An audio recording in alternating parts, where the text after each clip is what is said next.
We tend to think of the morning as the time when things start over.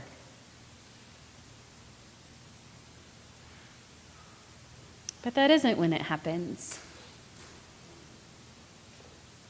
The world restarts at night. In Jewish practice, the Sabbath begins at sundown, like our worship this evening. In our daily lives, we often get things tidy and ready at night for the next morning. Wipe the counters, make the lists, prep the coffee. Sometimes we give the baby a bath before putting her in her pajamas and putting her down for the night. We begin, actually, with rest, with hope, with restoration. The rest and the peace of the nighttime is not the end of the day. It's not our reward for surviving yet another long day of work and groceries and volunteering and weeding and thinking and changing diapers.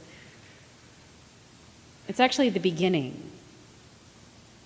It's the start of that process. The time we take to prepare and to get ourselves ready for the day to come.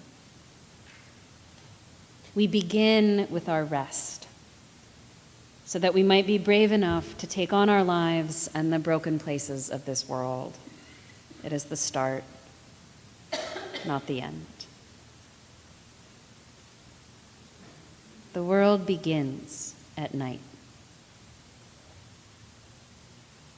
And the whole world begins again on this night, especially.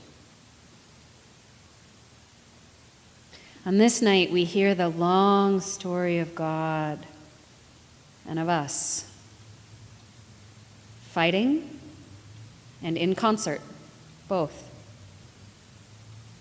We hear about times when we struggled and didn't understand, times when God was violent and drowned the earth. Though we don't hear the piece of that story about how God later repented and was sorry for doing so. We hear about the messes we made and about how it feels to make up.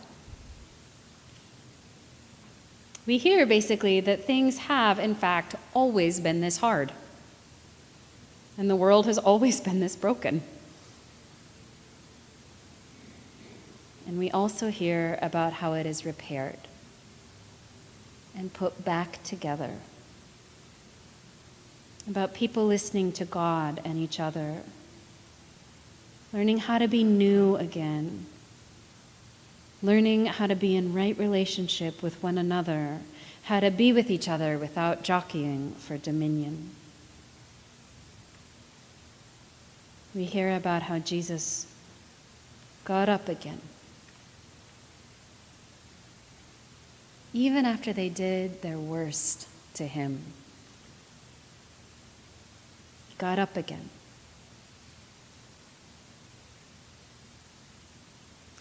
It seems too strange to be true.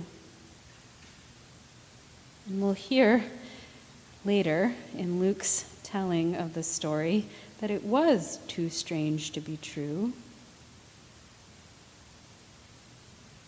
Or at least too strange to believe from the women's mouths. And it's still hard to believe good news.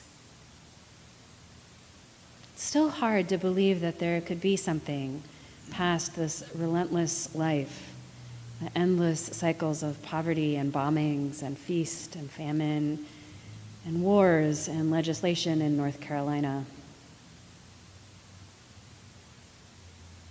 But there is.